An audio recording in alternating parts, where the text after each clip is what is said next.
अस्सलामुअलैकुम व्यूवर्स, उम्मीद है आप खैरियो आफ़ियत से होंगे।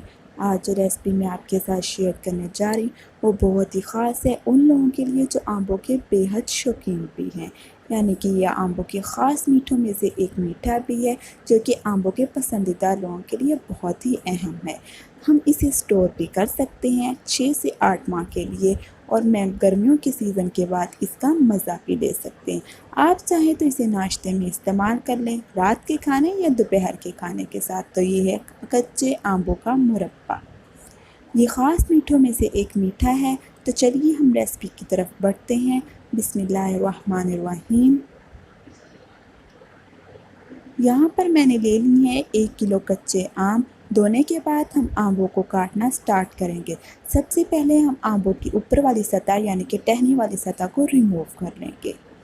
इसके बाद हम आंबों के छिलके को अच्छे से उतार लेंगे। याद रखिए कि यहाँ पर आप कच्चे आम भी इस्तेमाल कीजिएगा, पके हुए आम इस्तेमाल मत कीजिएगा क्योंकि इससे आंबों का मुरब्बा अच्छे से नहीं। आंबों को छीलने के बाद हम इनकी कटाई का अमल स्टार्ट करेंगे।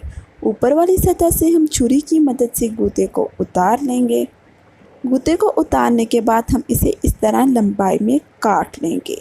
ये कच्चे आम थे, इनका गूदा आसानी तरीके से उतर जाएगा। जो बड़े टुकड़े थे उन्हें छोटे टुकड़ों में काट लेंगे। बाकी आमों को हम गुलाई में काट लेंगे। यहाँ पर कुछ आम मैंने गुलाई और कुछ आम लंबाई में काटे हुए हैं। आप देख सकते हैं कुछ आम गुलाई में या कुछ लंबाई में। इसके बाद हम इसे अच्छे से धो लेंगे। आप हाथों की मदद से इसे अच्छे तरीके से धो लें और 2 मिनट के लिए सूखने दें। दूसरी तरफ हम एक देच की चूल्हे पर रखेंगे। इसमें डालेंगे पानी डालने के बाद हम इसे ढक देंगे और आंच तेज़ कर देंगे। जब पानी में उबाला आना स्टार्ट हो जाए तो तब हम इसमें अपने धुले हुए आंबों को डालना स्टार्ट कर देंगे।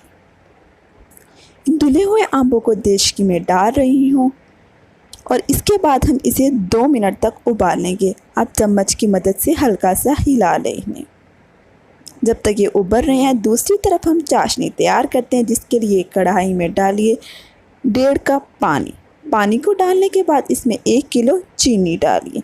चीनी उतनी ही डालिए जितने आपके आम थे। आम का वज़न 1 किलो था, इसलिए 1 किलो ही चीनी इसमें डाल लेंगे और चम्मच की मदद से हिला लेंगे। यहाँ पर आंच आप मीडियम रखिए, तेज़ आंच ना रखिए। अब मैं इसे मीडियम आंच पर ही चाशनी को तैयार करूँगी। हमारी चाशनी हल्की सी तैयार होना स्टार्ट हो गई है। दूसरी तरफ आम भी उबल चुके हैं। आप देख सकते हैं किस तरह उबाला आ रहा है। अब इन्हें देचकी को उतारेंगे और आमों से पानी को निकाल देंगे। आमों से पानी निकल चुका है। अब हम इन्हें ठंडा करेंगे 5 मिनट तक। तब तक हमारी चाशनी भी तैयार हो जाएगी, तो तब हम इन्हें आगे का प्रोसेस स्टार्ट करेंगे। चाशनी हल्की हल्की पकना स्टार्ट हो चुकी है। चम्मच को मुसलसल हिलाते रहिएगा।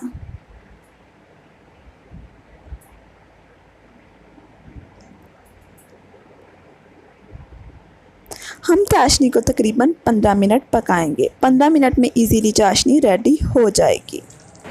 चाशनी पक रही है। अब इसमें डालेंगे 2 सब्ज़ इलायची।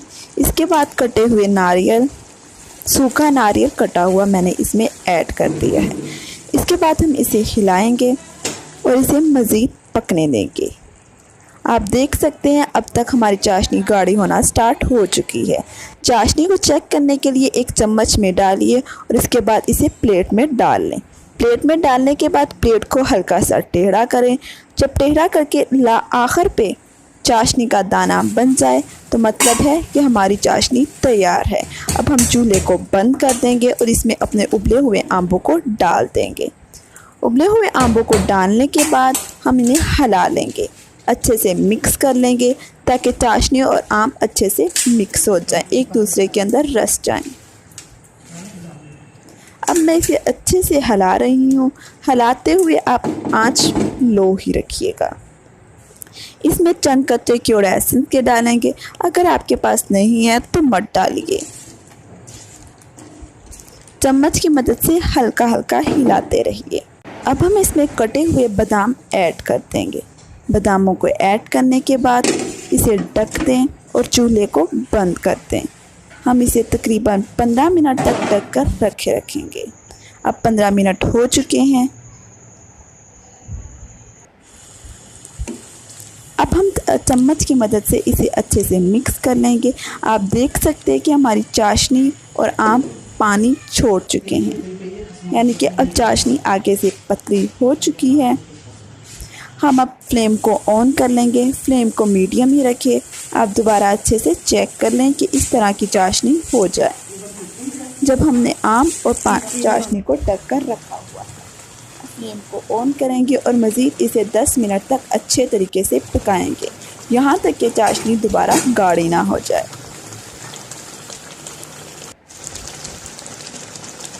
हमारी चाशनी अच्छे से पक रही है, तकरीबन ये तैयार हो चुकी है। इसमें गाढ़ापन आ चुका है।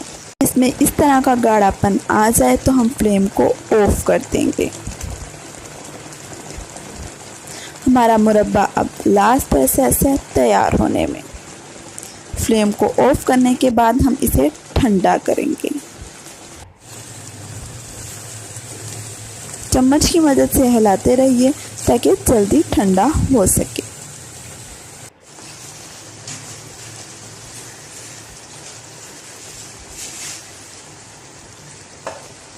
अब चेक कर लें कि इस तरह की चाशनी आपकी रेडी हो चुकी हो जब आप फ्लेम को ऑफ करें। इतना गाढ़ापन आपकी चाशनी में हो तो ही आप फ्लेम को ऑफ करें। अब मुरब्बा ठंडा हो चुके हैं। अब हम इसे डिश आउट करेंगे। मैंने यहाँ इसे चॉप बादाम के साथ इसे डेकोरेट किया है। आप इस रेसिपी को ज़रूर ट्राई कीजिएगा और मुझे ज़रूर फीडबैक दीजिएगा। मिलते हैं अपनी नेक्स्ट वीडियो में। फिर वक्त के लिए फ़ी ईमानिल्लाह।